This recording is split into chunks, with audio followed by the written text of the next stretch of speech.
Hey everybody. I have a couple things I want to talk about. The first thing is that I find it's weird that I can switch types.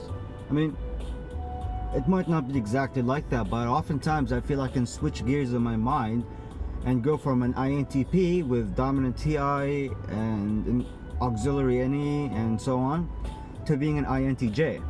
Now I feel the distinction there, which is that seeing the world in a TE way, in an extroverted thinking way. So I see the world around me as a bunch of objects, and each object has mechanical value, and I can put them together to make what I want happen to happen in order to fulfill my introverted desire, which is based off of a certain sense of, I don't know, like discomfort, inner conflict or something that would be somehow solved and released as a tension if I make the changes happen in my external environment, which sounds like the TEFI frame axis. So it's weird because it's like, it's not just that, it's also like I can switch gears from being universal in my thoughts and approach and even in my language to being more local, which is what the NTJs are like, which is like the FI-TE axis, NI-SE axis. It's really weird. Like I don't know if I'm actually switching types, which obviously is a no-no, but it really feels very real, and it feels like after I switch gears it's temporary, but I can stay in that type for a long time, like minutes, hours, something like that. But I don't, because it feels like you're playing a video game and you switch your player into a new player that is a level 1 weak player, that is untrained, has weak gear and equipment, and you're not practiced in the mechanics of that new player. And you can still keep playing with that player, but you're not used to it. It doesn't feel comfortable. It feels unnatural to the touch and the feel, you know? And then you realize, why would you keep doing that? You have built your empire with that other player, so continue on with that one. And you're more likely to trip and fall and get hurt and make mistakes with that new player. Sure, it would help you learn a lot, but it's painful, and I get a sense of, I get this internal sense that tells me I don't want that. Let's go back to my INTP type. I can't go outside of the NT rationals temperament, but it's hard to switch to an extrovert also. It's exhausting, but I feel I have done it in the past. Some of the things I did to switch to being an ENTP is a couple of things. One, to make conscious effort to focus on positive motivation, so making more positive things happen as opposed to preventing negative things from happening. And also to not be too concerned with myself, and to divorce myself and my being from my environment, and to just to not be anchored in anywhere and just float around there. That makes me feel like an ENTP. It makes me feel like my NE is dominating over my TI, and it feels like my FE has become my go-to in moments of stress and lack of but I'm not sure what to do, but I don't know exactly what to do and what to say. I go into an NEFE mode, which is to focus on my external environment and fix it up such that I no longer feel this way. That's what it feels like. I don't know if that's what ENTPs are like, but that's what it felt like when I thought I switched to being an ENTP. The ENTJ, I feel I have switched that, but the least, because it feels like it's too harsh on the environment, on the objects, and on the people. And there's a thing about that I don't like very much, because because I don't want it to disrupt it too much.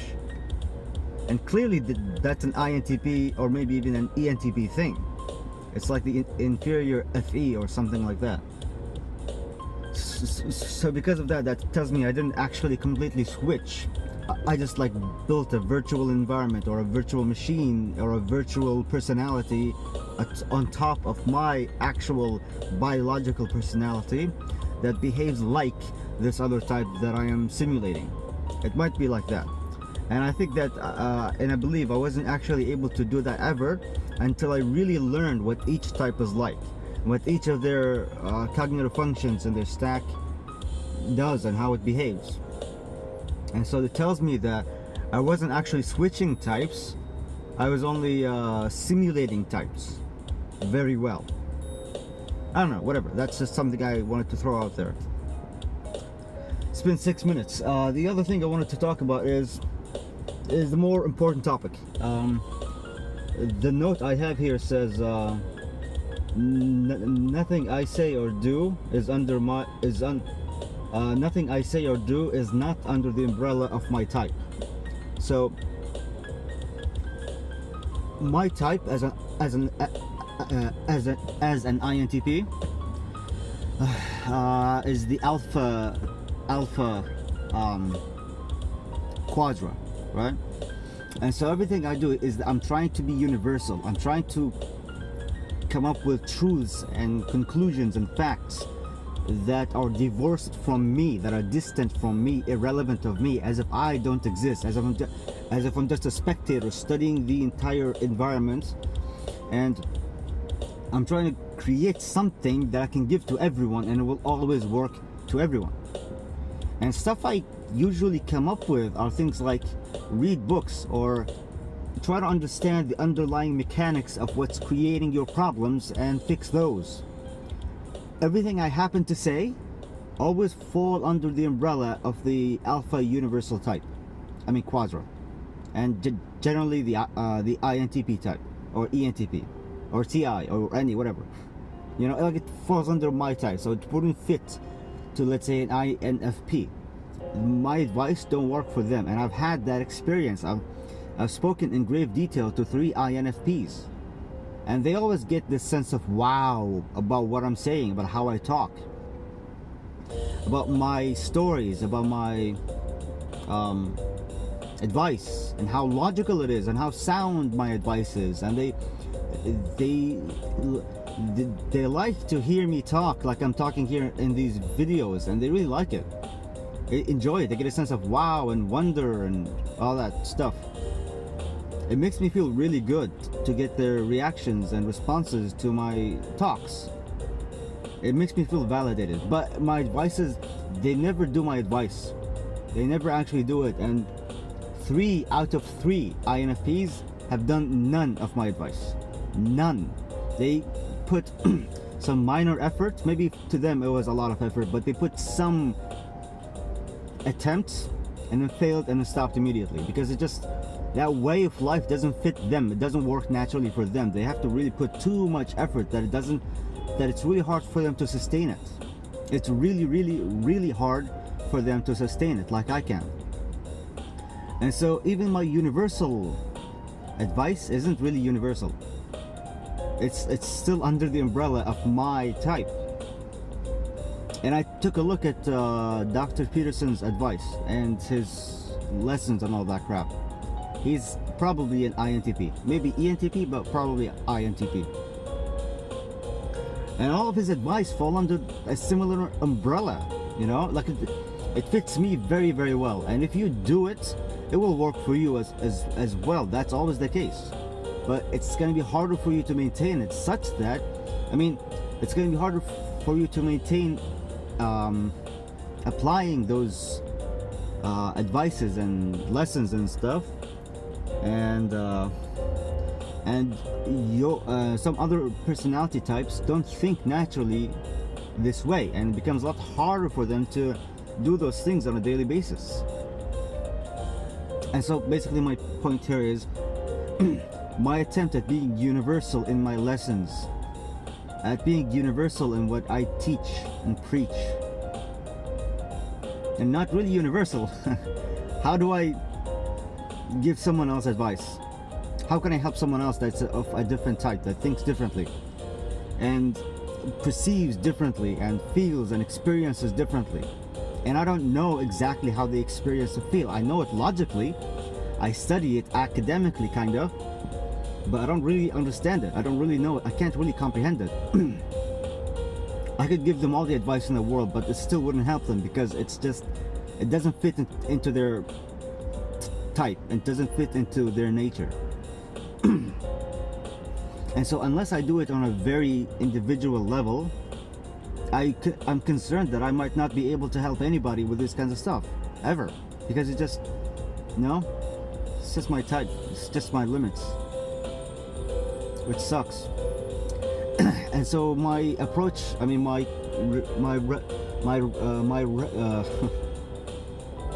I'm getting tense. My resolution right now to this problem is to teach the processes that I use that are bound to help you, like meditation, exercise, physical exercise, sleep well, and introspect, so that you know better what you want, and then you know better how to get it. It has nothing to do with anything. It's not objective. It's just a process in which you figure yourself out subjectively. And so it's the best thing I can do right now to help someone fix their problems, because they're different than me. So any advice I could give them to solve their problems might not work, but to give them the tool that they would use to figure themselves out might work a lot better. And so my best effort right now is to just advise those people to meditate and to eat healthy. Kind of, it's not that important, but to meditate, to physically exercise, and to introspect. Oh, and to read books. Those things are processes. They're not a single thing. So I can't tell them read this book or do this meditation. No, meditate in general. Choose the meditation that works best for you. Read books in general. Read the books that are best for you. That kind of stuff. And so they would have to decide and choose which books to read that they need most. And they could know that better by introspecting, and they could do that better by meditating. And that builds a habit, a system of habits. So currently that's the best I can do. I hope one day I can do more, and if anybody knows what the hell I'm talking about here, some advice would be good. My main struggle here is that I'm trying to be universal in my advice, but as universal as I can possibly be, that still isn't universal enough. It's not going to help those who don't think like me. They will agree with it, but what the hell is the point? They're not going to do it because they just can't. It's not in their nature. Their nature is different. They need different things than me, and I can't just know what each nature is and give them all differently by identifying the person's nature and giving them based on their nature, because it's too complex. It's too much. I barely know what I need. And so currently the best I have figured out, again, is just the process. Meditate, read books, exercise. That's more critical than you think. And exercise and read books and meditate and introspect. That's the last one. Yeah.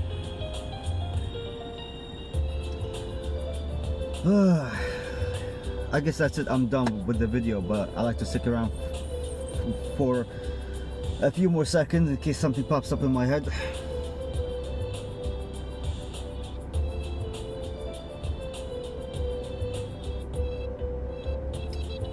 I really can't stand when I see someone suffering with something and I give them very sound advice. They agree with it, but they don't do it. Anyway, thank you for watching.